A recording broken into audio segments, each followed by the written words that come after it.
We are back on the Rational Boomer podcast. Hopefully, your day is going well. It is Saturday.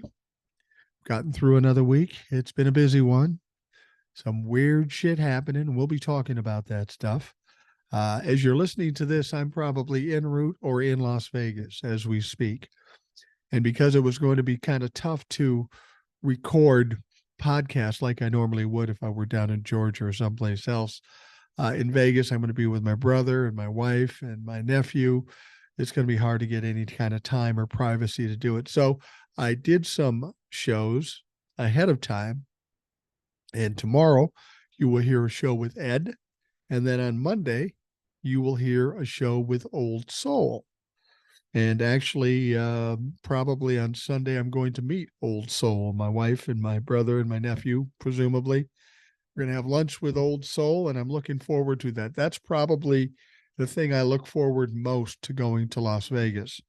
I'm not a big Vegas guy. I've been there many times. I gamble a little, but nothing to really speak of. I'm not into the intensity of all the people. And of course, we picked the absolute wrong fucking weekend to go down there because they've got some rodeo down there and fucking hotels are expensive. Ubers are hard to get.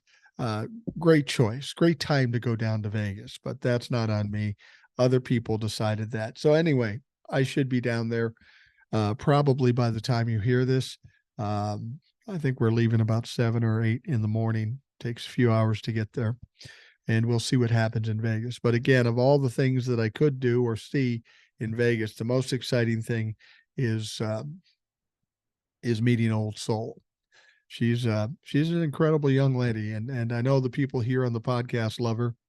I've talked to her a little bit. I'm going to try to do a TikTok with her when I'm down there. She's not really on TikTok. The only way she knows about this podcast is through YouTube, surprisingly, and so not she's not done anything with regards to TikTok. But I'll introduce her to TikTok this weekend. So be looking for that if you happen to be on TikTok. We have some emails and we should get to them. First one comes from KCT. Now, KCT had sent a bunch of emails and they're all very good, very informative and very well written. The last one, I kind of complained that it was a little long, and it was a little long, and I can't read that much of an email. So he sent me this email, and he's also taking a suggestion I had for him. He says, Mike, 3 quick things. Number 1, thank you for reading portions of the critical thinking email. Very sorry for the length of those emails. I totally understand the challenges of a very long email. I will send smaller, more compacted emails going forward. I appreciate that. I mean, part of the thing is too, is I get a lot of emails and I want to read everybody's emails. And if I got real long ones, then somebody either gets delayed or whatever. And what I try to do is each day I look at the emails I have and I want to read all the emails that came in. I don't want to wait a long time. Now, when we have a guest, I don't typically read the emails, so I do get them backing up pretty good. And I'd like to keep them flowing as best I can. Number 2, he says, I've decided to try and be on your show. You were right. It will be much easier than 7 pages of emails. I don't fear being on the show. I'm just pretty sure I'm not as charismatic as you. Well, who is? I'm kidding. Or as insightful as Old Soul, or as smart as Ed. I've been told I become a very matter-of-fact, unfeeling, and direct old guy as I age. My wife and I are in the middle of retirement, move, and resettlement from Virginia to North Carolina to be closer to our grandkids. As soon as the dust settles, I'll reach out and get on your calendar. Well, you're going to have fun in retirement. And I don't begrudge you at all for moving close to your grandkids.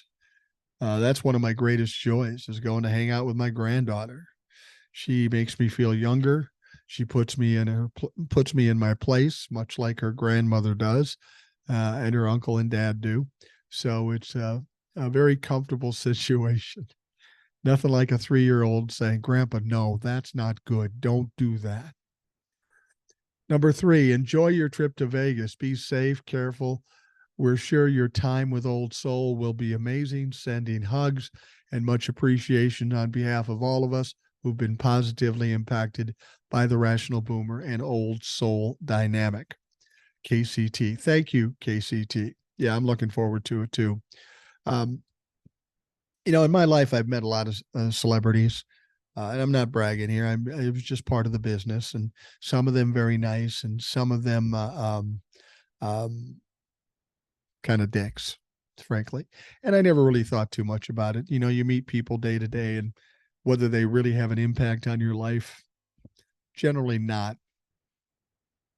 But the times that I've been most excited about meeting somebody, excuse me, are those times when I've had people come up to me and recognize me from TikTok or the podcast or whatever.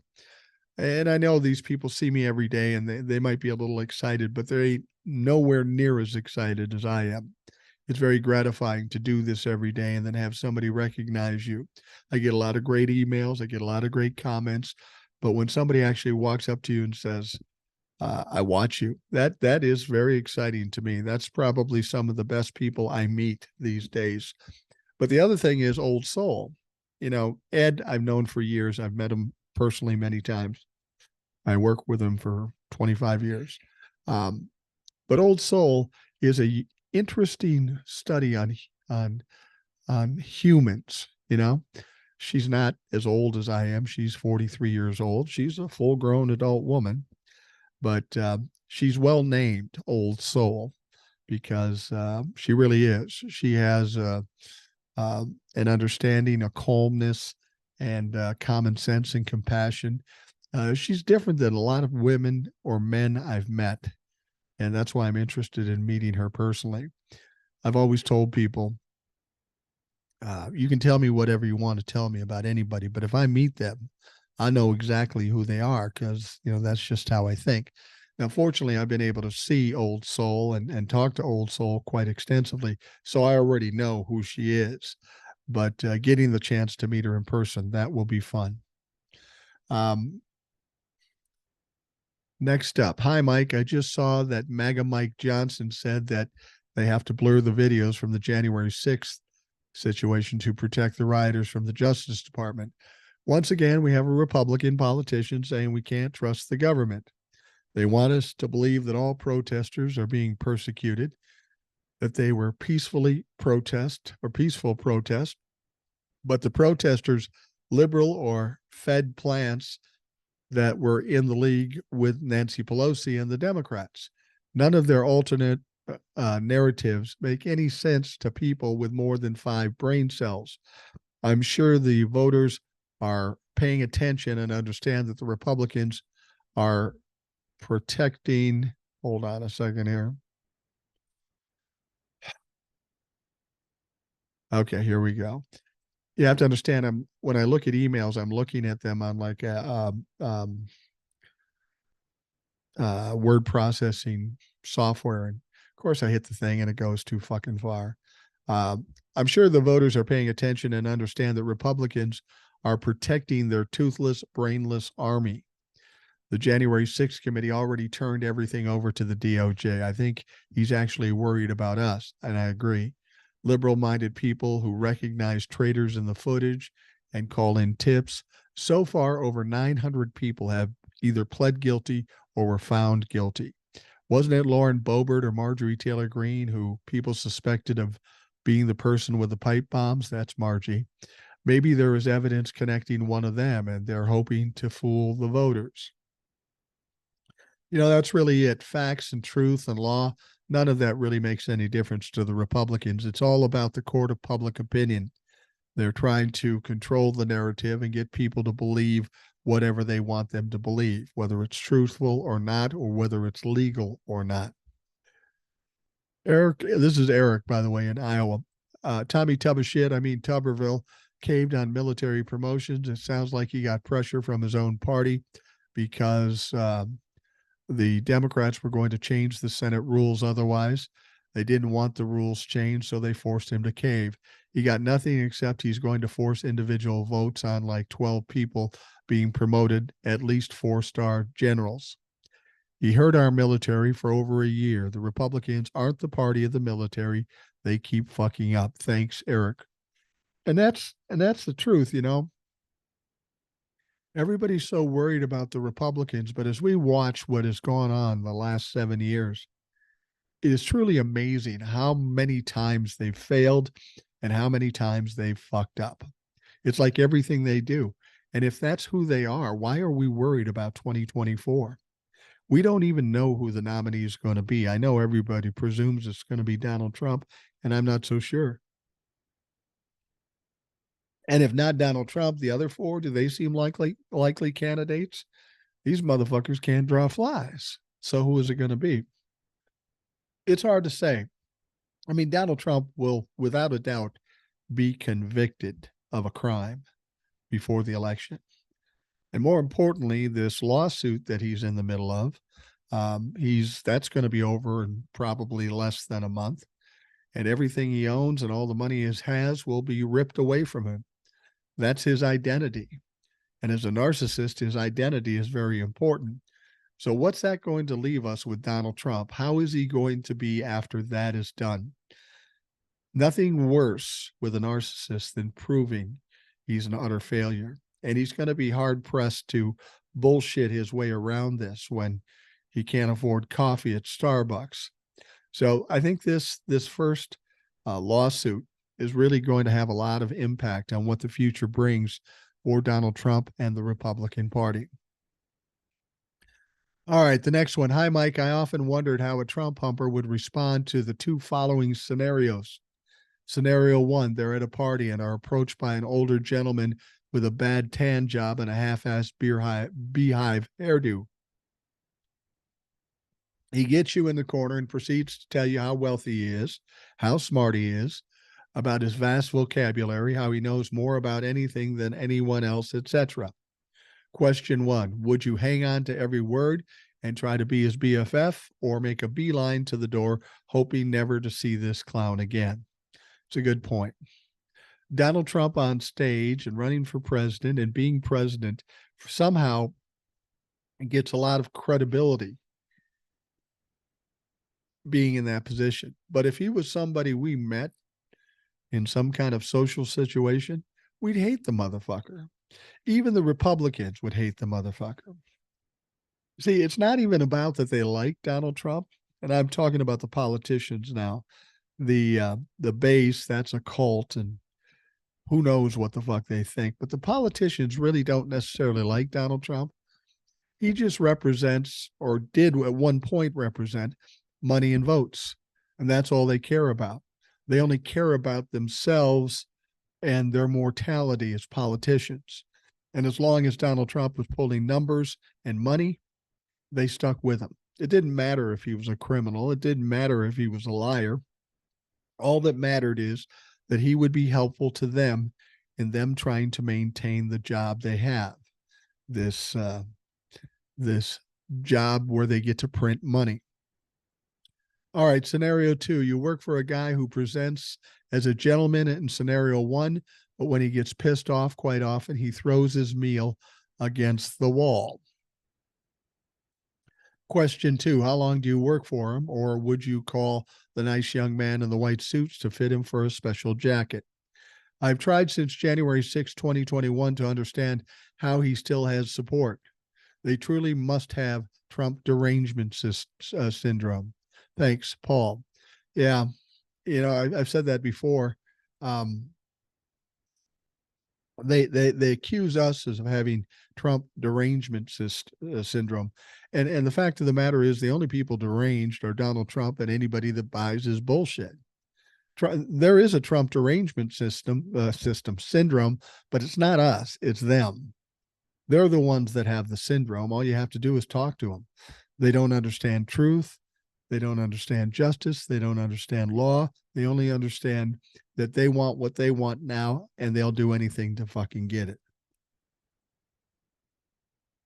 All right. Thanks to the emailers. if you want to send an email, all you have to do is send the email to rationalboomer@gmail.com. I'm always looking for the emails. I think that's an important part of the podcast because I like the interaction with the people who are listeners, because what you have to say and what you think is just as valuable as anything I could put out there. So I'm anxious to always hear from you. This first story is kind of a funny one.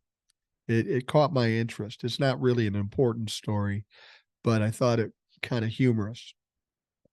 You remember when George Santos got his sorry ass kicked out of the House of Representatives? You remember that? Now, when George got kicked out, he got pissed. He was mad as hell. He was madder than Donald Trump being forced to listen to the truth in court. He was really fucking mad. And when he walked out, he was suggesting that he would call out all these Republican colleagues of his. He was talking about all the crazy shit going on, how people would come to work drunk or with hangovers. There was adultery, there was perverted parties. Very similar to what Madison Cawthorn claimed. He said he was going to name names. And to date, the only name I know he named was a gentleman by the name of Brandon Williams, who's a Republican representative in the House. Now, the story he told about Brandon Williams is this. He says that Brandon Williams came to a Christmas, congressional Christmas party. You know, all the Republican fucks get together to celebrate Christmas. And Brandon Williams came to the party really drunk, really pissed, and he essentially attacked one of his aides.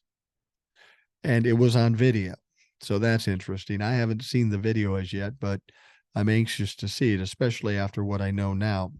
Now, when I first heard this happened, I thought to myself, oh, okay, here's another entitled white representative, a member of Congress, just a fucking dick, gets too drunk and starts taking it out on somebody who works for him.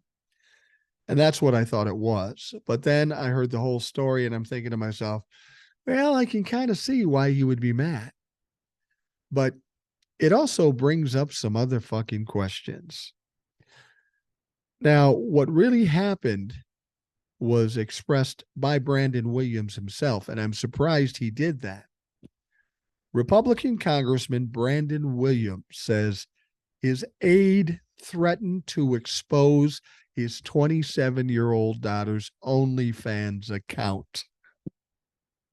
Don't you love that religious right fuck? Oh, they know how to party. His daughter has an OnlyFans account. She's 27 years old, and this aide was basically going to blackmail Brandon Williams that they were going to expose that to the general public. Now, it'd be one thing if the guy was a Democrat. It would be embarrassing. But for a Republican, it's completely contrary to what they claim to believe in. Clearly, he knows his daughter has this OnlyFans account, but he hasn't done anything to stop it. And probably because she's making a shit ton of money and he doesn't care about ethics or morality or anything like that.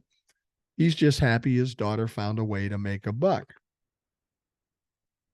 But he certainly didn't want the general public to know about it. Certainly not other Republicans, because that's kind of embarrassing.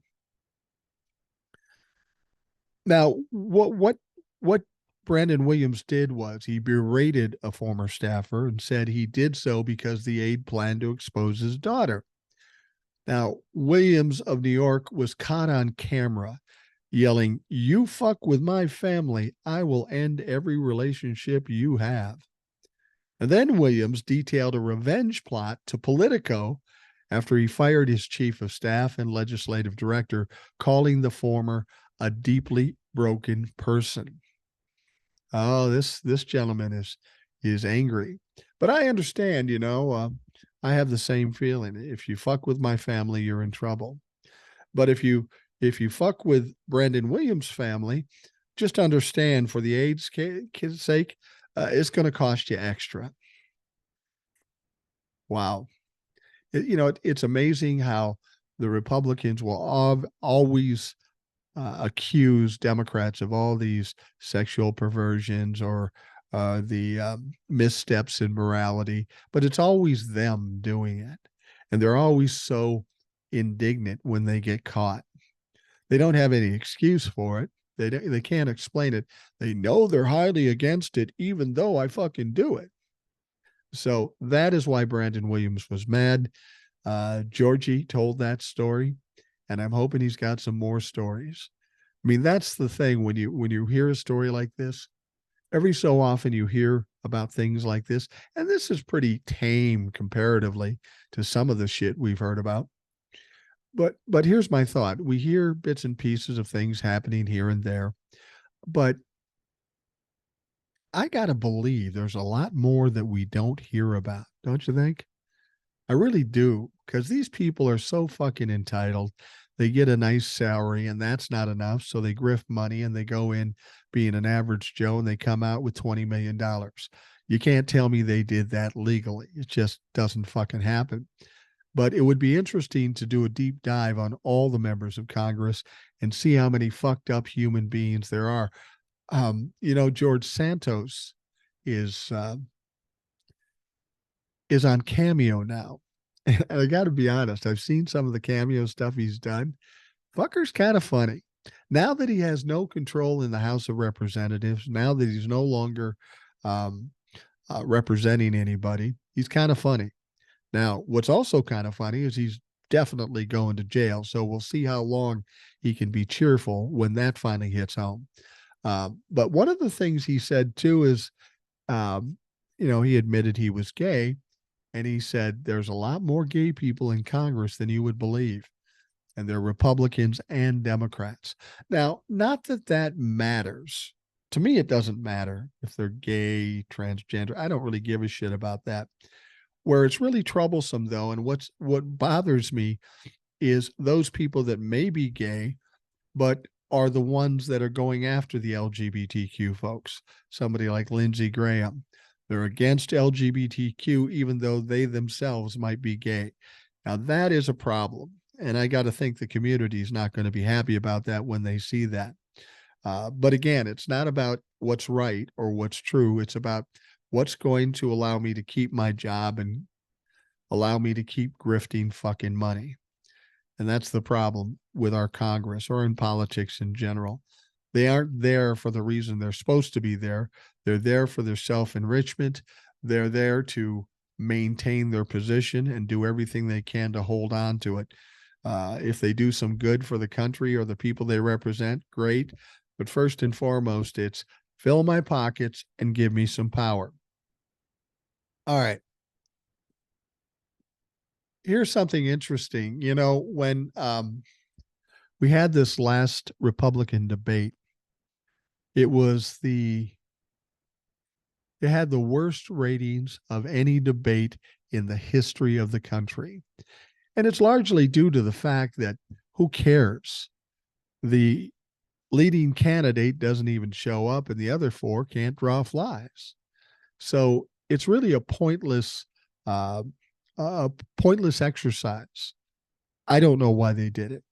And then after this last debate, they announced that there would be 2 more debates. Well, there may be a change of plans there. After hosting 4 events in which their frontrunner, former President Donald Trump, refused to participate, the Republican National Committee on Friday threw in the towel and announced it wouldn't host any more 2024 primary debates. I think that's a good choice. Nobody's watching. You're not accomplishing anything that you want to accomplish by showcasing your talent. So why fucking do it? Now, they say the decision doesn't preclude other organizations like news networks from hosting their own independent debates, but they won't have the Republican Party's blessing. Have they just given up? Do they know they're going to lose and they're just not going to have debates anymore? And they say, fuck it? It could be. We have held 4 successful debates. Well, I beg to differ with you there. Across the country with most conservative partners in history of the Republican primary. We have no RNC debates scheduled in January, and any debates currently scheduled are not affiliated with the RNC. They said in Politico, it is now time for Republican primary voters to decide who will be our next president, and candidates are free to use any forum or format to communicate to voters as they see fit. Now, ABC and CNN separately plan to host a total of 3 Republican presidential primary debates in Iowa and New Hampshire next month. This week's 4th and apparently final RNC debate was marked by a pronounced decline in viewers. Just 3.2 million people tuned in to the discussion hosted by News Nation, compared to 9.1 million for the NBC hosted debate a month prior. Now, Trump has actively sought to undercut the events. He had a rally in Florida, which, what's the point? You got Florida wrapped up. You should be out talking to people that are questioning who they're going to vote for. Instead of going to the places where your favorite son, you should be trying to convert people that don't know you, don't necessarily plan to vote for you. You've got to shift people's minds, because frankly, Donnie, you don't have enough people to vote for you to actually win anything.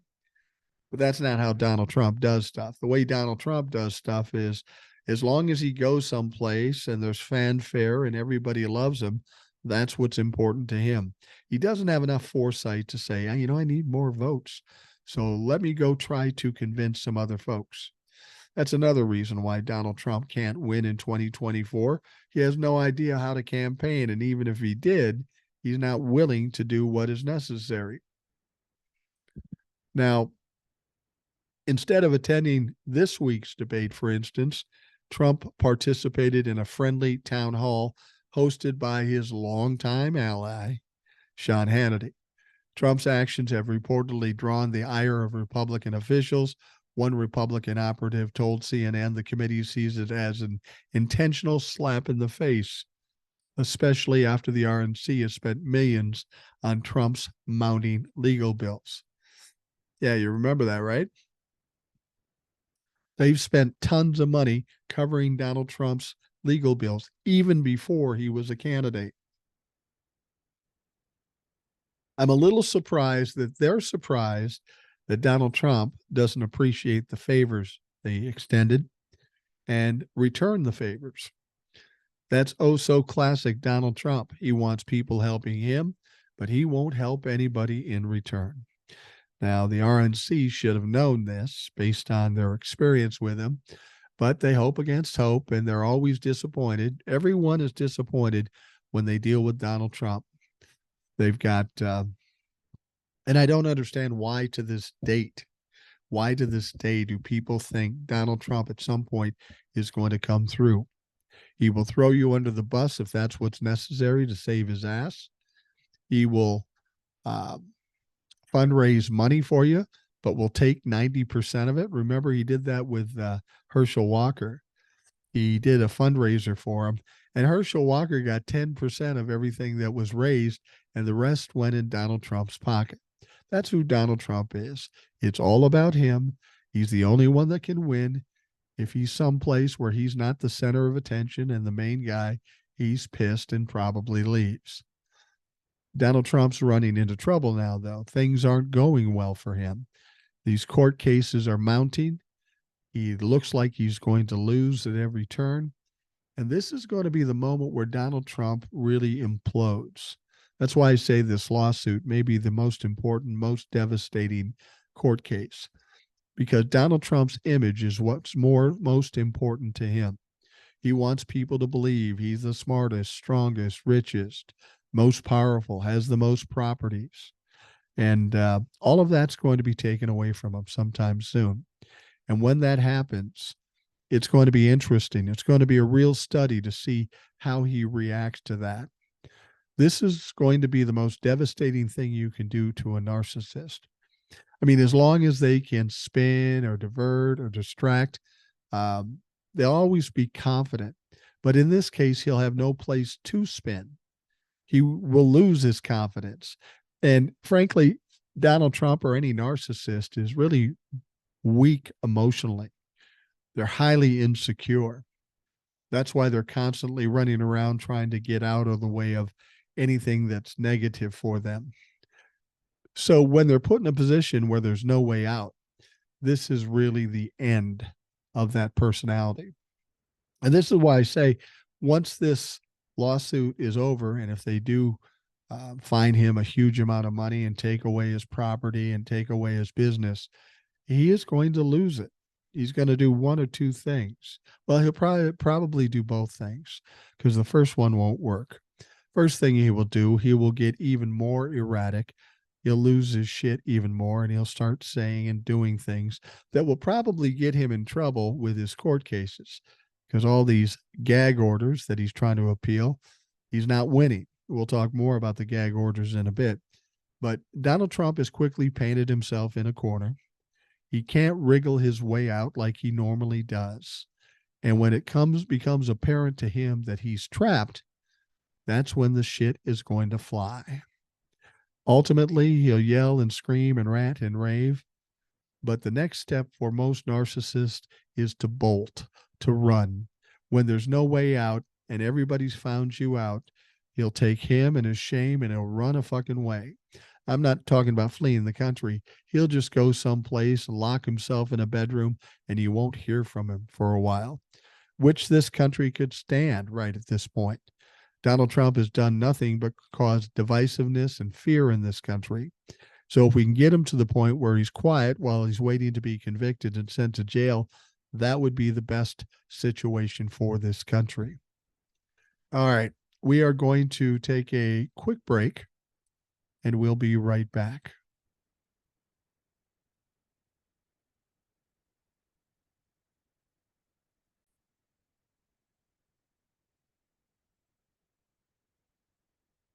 Well, it seems like Donald Trump gets bad news virtually every day, maybe multiple times a day. And we know that Judge Tanya Chutkan, who's overseeing the election interference federal case in Washington, D.C., issued a gag order to Donald Trump. And of course, Donald Trump didn't like that, so he appealed it. And we've been waiting for the answer on that appeal. That answer came yesterday. A federal appeals court upheld a narrower version of a gag order against Donald Trump on Friday in response to complaints from the former president about his right to free speech as a candidate for America's highest public office, the presidency. U.S. District Judge Tanya Chutkan, who is overseeing Trump's federal election interference case, she originally imposed the gag order in October to protect the integrity of the judicial process, and so he couldn't taint a jury or threaten witnesses. Now, under Chutkan's original order, Trump was barred from making any public comments against any potential witness, prosecutors, court staffers, or special counsel Jack Smith, whom he's constantly referred to as a thug or a deranged lunatic.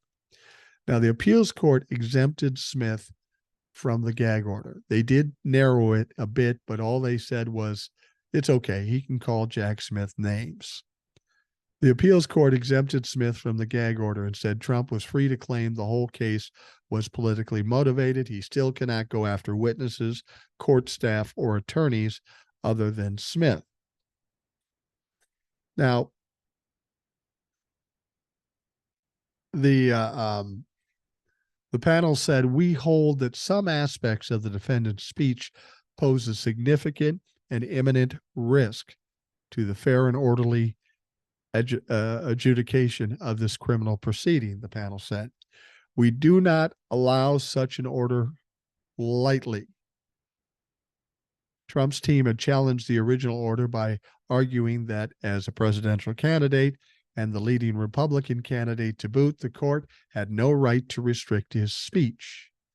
Doing so was unprecedented and set a terrible precedent on future restrictions on core political speech. Trump attorney John Sauer said at a hearing last month before a panel of judges on the U.S. Court of Appeals. Now, the panel appeared kind of skeptical of Trump's argument, asking Sauer why the court should not take into account the fact that Trump's public commentary has led to harassment and threats in the past. Fear of retribution or any sort could prevent witnesses or juries from wanting to participate in the judicial process. But the panel also had sharp questions for prosecuting attorneys about the scope of the gag order. Circuit Judge Patricia Millett said that prosecuting attorneys did not seem to give much balance at all to the First Amendment's vigorous protection of political speech and the notion that high-profile public figures or government officials who have taken on an enormous responsibility, like prosecutors, can't stand up to some inflammatory language. So because you're running for president, you get to talk shit and you get to lie and incite shit. Now, Smith's camp had submitted a 67-page court filing in support of the gag order that argued Trump's statements threatened the administration of justice, which is true. The appeals court concluded its order by noting Trump's high-profile status. Mr. Trump is a former president and current candidate for the presidency, and there is a strong public interest in what he has to say. But Mr. Trump is also an indicted criminal defendant, and he must stand trial in a courtroom under the same procedures that govern all other criminal defendants. That is what the rule of law means. Yeah, he's running for president, but he's also potentially a criminal, and he's got to be treated accordingly. Now, Trump appeared to regard the panel's decision as a win, celebrating in a statement that a huge part of Chutkan's order was negated by 3 judges who had been appointed by Democrats. Now, the only thing that changed is that he now can say shit about Jack Smith. But isn't that so much like Donald Trump? Lose horribly and then claim the win. Because it's all about perception, all about what his people think. He wants them to believe that he's always winning, when in fact he's always losing. But he's got to lie about it. And there's only so many people that will believe his bullshit. They are the dumbest among us. And those are the people that follow Donald Trump. Those are the base for Donald Trump.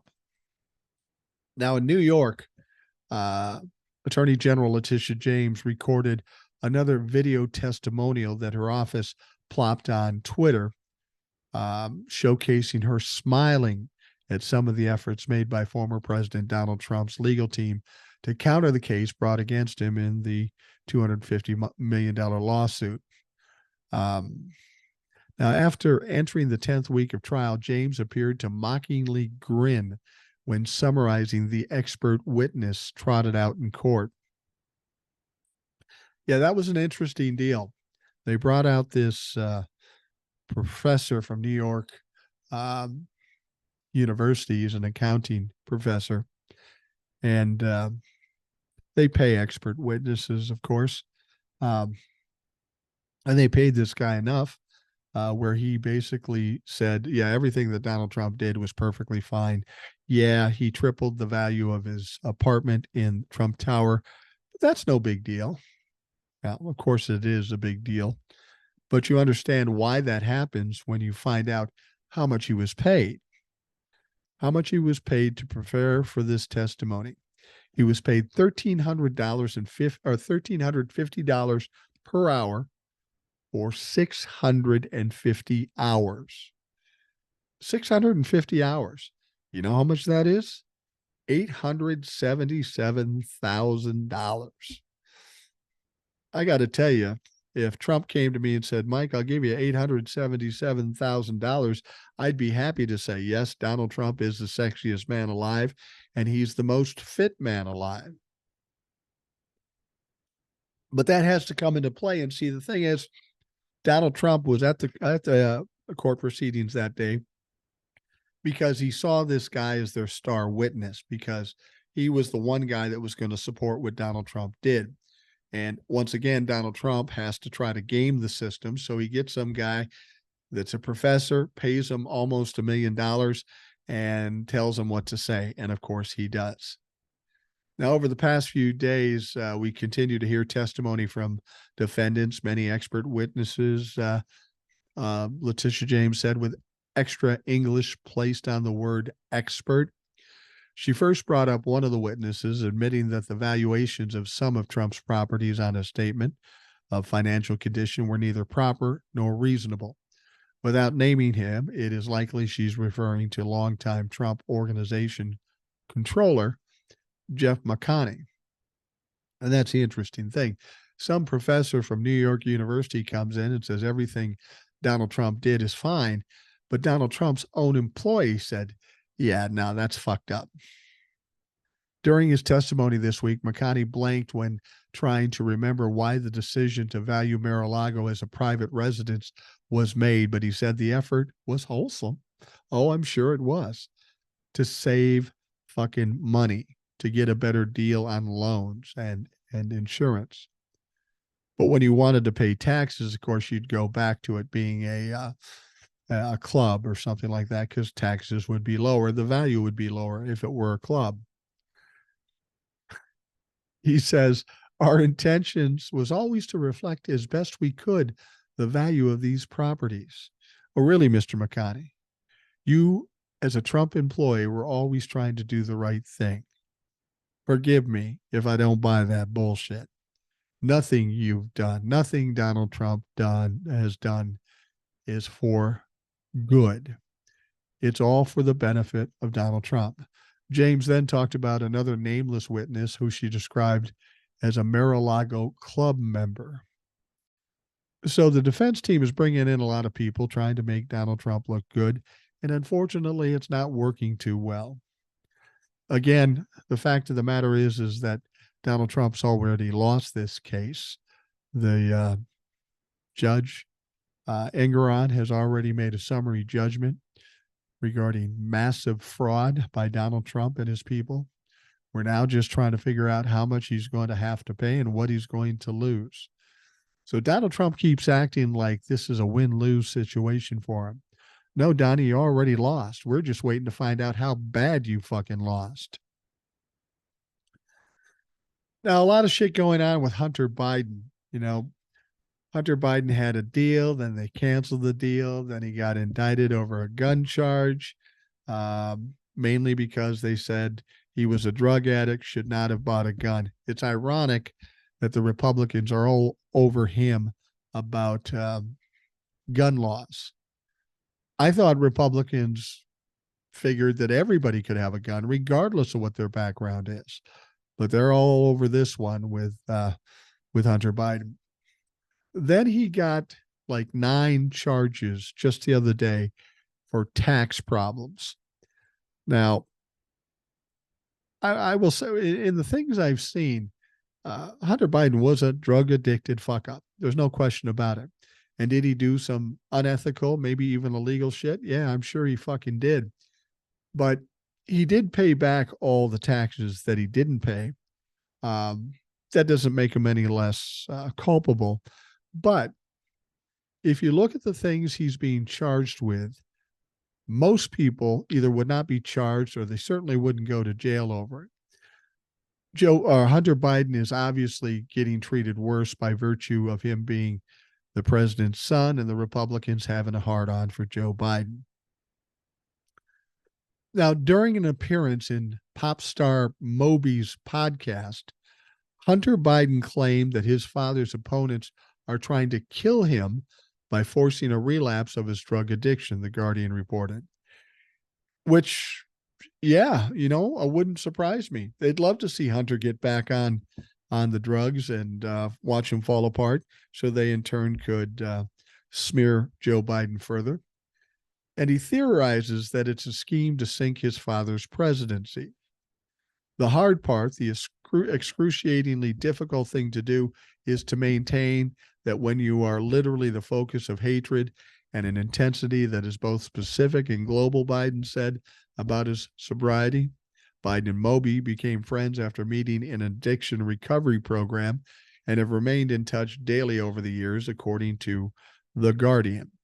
Now, Biden told Moby that Republicans are using his struggles to undermine my dad's confidence and ability to continue the campaign and move forward. And so they just began to attack and attack and attack. And, addiction provides for a lot of openings for people. There is no doubt in my mind, this might sound like some crazy hyperbole, is they're trying to kill me through other means, and I just won't let them. He said that he doesn't necessarily blame Trump supporters for hating him. If you have been fed all these lies from that I'm a pedophile and a sex trafficking maniac, then wouldn't it be incumbent on you to have a deep hatred of me? Wouldn't it be incumbent upon you if you saw me in a restaurant with my 2-year-old on my shoulders in his little Chewbacca outfit on Halloween to come running up to me and scream in my face? Yeah, it's got to be kind of difficult. I mean, they've really villainized this guy. And while he may or may have not have done some illegal things, he's just a private citizen. His dad happens to be president, but he's a private citizen. And the Republicans have had such a tough time coming up with any dirt on Joe Biden. The closest thing they can do is hit him at his weakest point, and that is his formerly drug-addicted son. And they're hoping some of it rubs off on Joe Biden. Unfortunately, it is not. Now, what I find interesting is they're pushing real hard on this gun charge, but Republicans think everybody should have a gun. That's weird. And then they're talking about Hunter Biden not paying taxes. Well, didn't Hillary Clinton say to Donald Trump, "You don't pay taxes"? And Donald Trump said, "Well, that's because I'm smart." So are they going after Hunter Biden for not paying taxes because it's criminal, or because he's too smart? See, that's the thing. There's always double standards when we're dealing with Republicans. And when they're confronted with it, they don't know what to fucking do. They're lost. They're stupid. So I'm not sure what's going to happen with Hunter Biden. I think maybe when it's all said and done, he'll get some piddly sentence. And then, of course, the Republicans will continue to whine about it. But in realistic terms, the things they're talking about, the things he's charged with, the average Joe on the street probably wouldn't get charged with it. And if they were, the penalty would be minimal. But because the Republicans are pushing hard on this, Hunter Biden has to take the brunt of it. I only hope Hunter Biden does stay sober and keeps his nose clean, because for a period of time, he was a fuck up. And I got to say, as a father, that's got to be the most difficult thing there is, especially if you're the vice president or the president, worrying about a kid that's going through some troubled times, maybe on the verge of killing himself by virtue of the drugs. That's a tough thing to put yourself through when your wife and daughter have already died, your oldest son has died. No doubt Joe Biden has gone through some tragedy in his life, and he's looking at Hunter Biden when he's in the thick of these drug addictions, and he's got to think, oh no, here we go again. But the Republicans won't offer any sympathy to Joe Biden. They won't give Hunter Biden any credit at all. And so if Hunter Biden wants to get some relief as a Democrat, like the Republicans, maybe he should get an OnlyFans. That would be a good idea. He could make some money, pay some taxes, entertain Marjorie Taylor Greene with some more dick pics. That would be awesome. Maybe that's what he needs to do. I mean, he's a good-looking guy. He'd probably make a buck or two. All right, former President Trump reacted with fury after the D.C. Court of Appeals upheld the gag order. We talked about that a minute ago. And he took to Truth Social to claim that it is preventing him from telling the truth, which is ironic because I can't remember any time when Donald Trump has told the truth. He lies all the time about everything, even when it doesn't make any sense. Now, the appeals court, again, largely upheld the gag order, and Donald Trump is pissed about it. He said, what did he say? An appeals court has just largely upheld the gag order against me in the ridiculous J6 case, where the unselect January 6th committee deleted and destroyed almost all documents and evidence, saying that I can be barred from talking and, in effect, telling the truth, said Trump. Well, Donald Trump doesn't tell the truth. And that's the game he's trying to play here. Everything the January 6th committee produced in terms of documentation and evidence, it's all been released to the general public. Everybody's got it. The DOJ has it. But the only way he can create some stir about this whole thing is he's saying now that there's documents that they're hiding or destroyed that prove I'm innocent. Well, there's videotapes and audio recordings and you on stage that prove you're guilty. There is no document. There is nothing that's going to fix your situation. But he's got to always throw something in there to create some uncertainty or some chaos. But now it's getting to the point where it's seemingly embarrassing and it's just not working for Donald Trump. This J6 case is very clear. Donald Trump clearly broke the law and he's going to be convicted of it, but he's got to have some excuse, something to throw in the mix so that he can divert and distract up until the time where he can't anymore. And that's where we go back to what I said before. Once he's cornered and there's no way out, all bets are off and he is going to be wild at first. Now, Donald Trump continued on and said, in other words, people can speak violently and viciously against me or attack me in any form, but I'm not allowed to respond in kind, he continued. Well, that's an interesting comment. What was it that this law clerk of Judge Engoron's said about Donald Trump that warranted some retort? She didn't say a fucking thing. She was doing her job, handing notes and talking to the judge. She is a law clerk. That is her job. And he goes on to say, what is becoming of our First Amendment? What is becoming of our country? We will appeal the decision. And that's always the answer for these things. We're going to appeal. We're going to try to delay. We're going to hope against hope that somebody will be dumb enough to give us a fucking break. But here's the thing. He's going to have to appeal it to the Supreme Court. Now, I know a lot of people think, well, the Supreme Court will just give it to him. No, I don't think that's true. Because what's going on here is pretty cut and dried. If they were to try to side with Donald Trump, they would have a lot more trouble than they already have. And I don't think they want to stir anything else up. I'm sure at this point they're looking at Donald Trump as a loss leader. He's gone. We're not going to go down with him. So we'll just call it straight. And I think what will happen with the Supreme Court is they'll take a look at it, see how ridiculous it is, and they won't even take it up. So then Donald Trump will be done. We're at the end of the road for the gag order.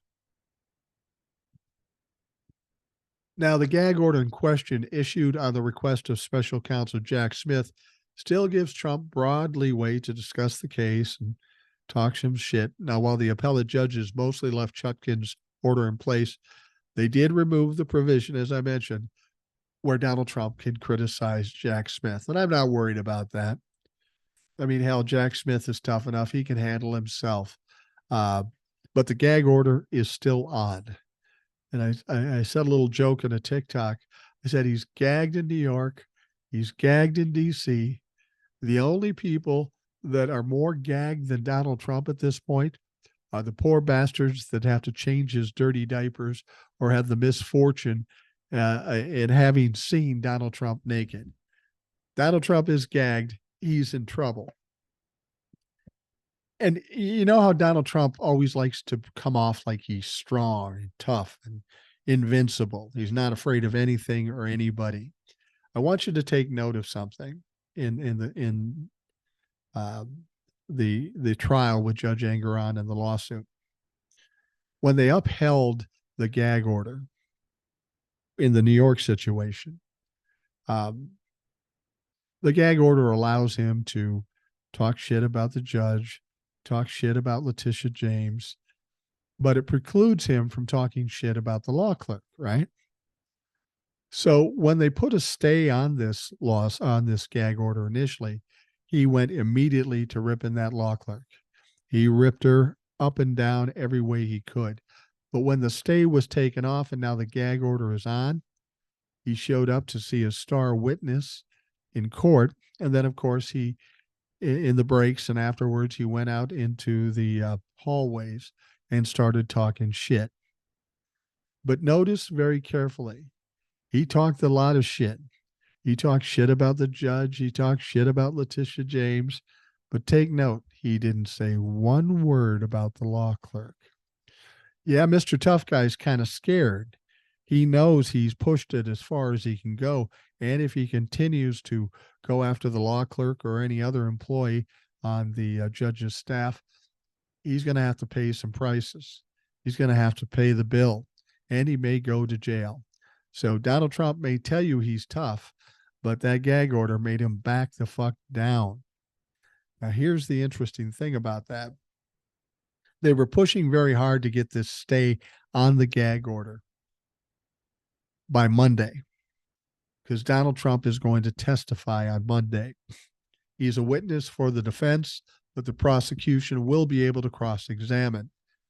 And we know the last time he testified, it got kind of ugly. And now we're in later stages. Things aren't looking for Donald Trump. He could lose his shit. It might not go very well. And we know when Donald Trump starts opening his mouth, he has trouble controlling it. And when he sits on the stand, keep in mind, he's only sitting a few feet away from that law clerk. And how hard is it going to be for him not to call out the law clerk when he's that close and he's in that much of a stressful situation? All I have to say to Donnie Trump is show us how tough you are. Go ahead, say something about the law clerk. Fuck the gag order. You're stronger than that, Donnie. Let's hear you talk some shit. Please talk some shit.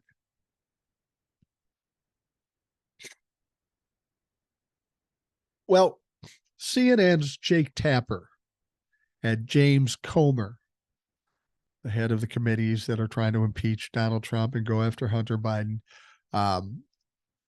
Jake Tapper pressed Representative Comer from Kentucky for rejecting Hunter Biden's offer to publicly testify in front of the House Oversight Committee. Once again, James Comer and the Republicans were made to be embarrassed. They were talking big. We want Hunter Biden to come in. We're going to subpoena him. He can talk in public. He can talk in private. We don't care. We just want Hunter Biden to come. And frankly, what they were hoping for is that Hunter Biden would demur and say, no, I'm not coming in. And then they could say, oh, see, he's hiding some. He's hiding some. But Hunter Biden called them out, called their bluff, and said, yeah, I'll come to talk, but we have to do it in public. And of course, they said, no, we can't do it in public. Well, you said that earlier, that he could do it in public. Now you changed your mind. Why? Because you got called out, because you were embarrassed again.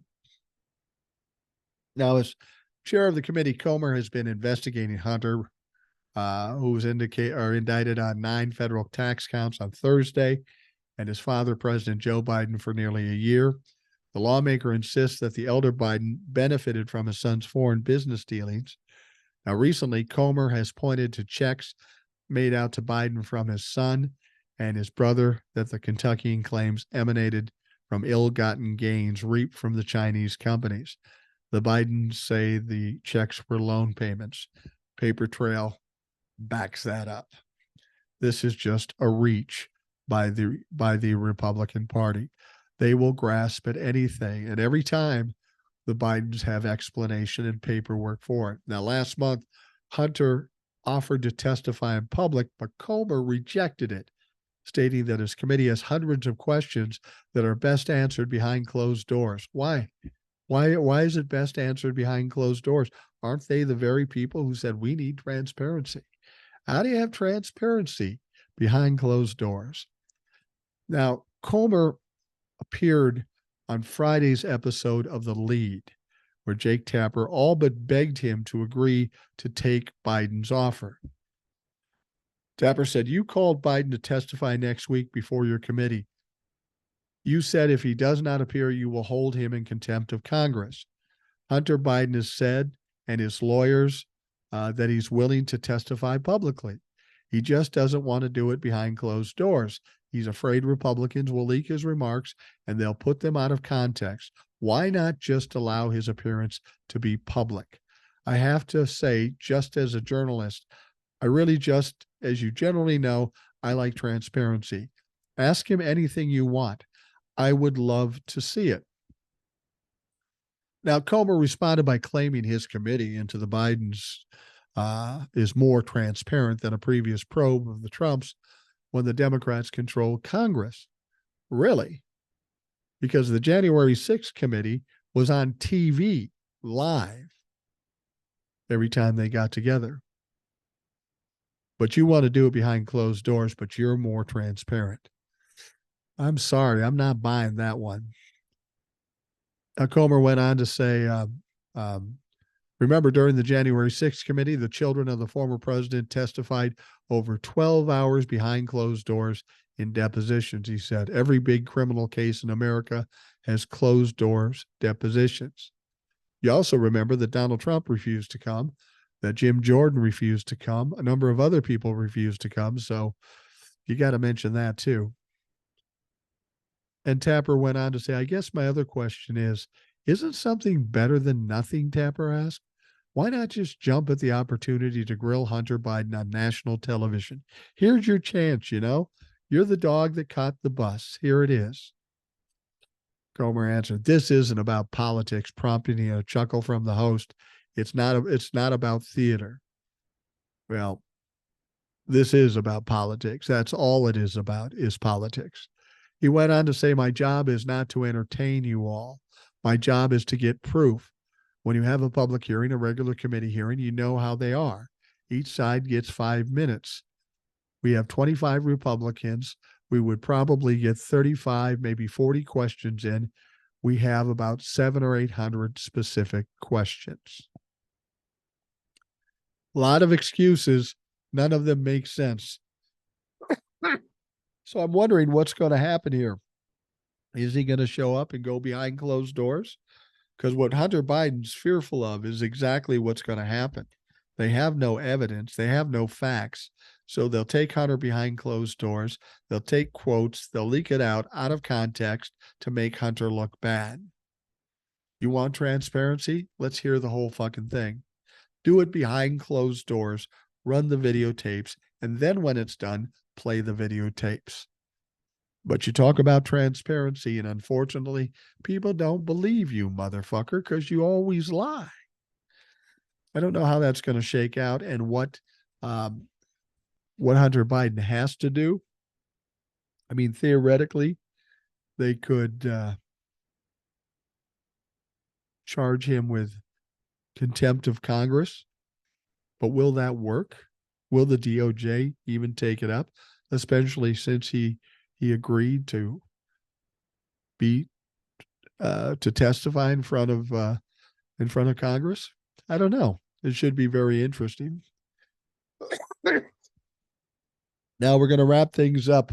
Retiring Republican Representative Kevin McCarthy, the former housekeeper, said he is endorsing Donald Trump for president and would consider serving in his cabinet if the GOP frontrunner were to win back the White House.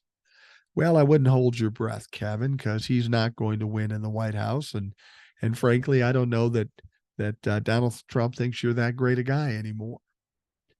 But you go ahead and endorse Donald Trump, and you continue to rub that stink on your body, because when it's all said and done, you'll try hard to get as far away from it as possible, and it ain't going to fucking work. We know that McCarthy had a rocky relationship with the former president. He declined to publicly support Trump's bid for a second term, despite being one of his earliest and most loyal allies. So he's in the House of Representatives.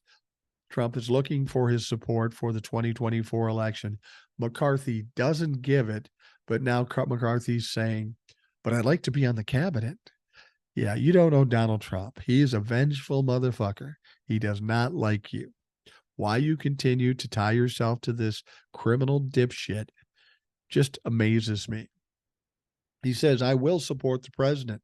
I will support President Trump, McCarthy said in excerpts of an interview to air this weekend on CBS Sunday Morning News. from the moment he wanted to be the Speaker of the House to the moment he's kicked out as Speaker of the House, he's made the wrong choices and miscalculations, one right after the other. You would think he'd be able to step back and say, I'm not making good choices here. Maybe I should get some advice, or just make the opposite choices and hope that works. But not Kevin McCarthy. It's too much ego and it's too stupid. He wants people to feel sorry for him because he was booted from his speaker's job. Let's be perfectly honest. The only reason he was booted was his own fault. He cut the deal, and we all knew it wasn't going to last. We all knew he was going to be booted from the job, and Kevin McCarthy should have known that too. It was more important to him to get that title and be Speaker of the House, if only for a short period of time. All about ego, all about power, and now look at him now. He's headed back to Bakersfield to do God knows what. All right, we are going to wrap up the Rational Boomer podcast. I want to thank you for taking the time out of your day to listen. I hope you have a great day. We're going to talk to you tomorrow. Tomorrow, Ed will be on the show, and then on Monday, it will be Old Soul. So stick with us. Have yourself a great weekend.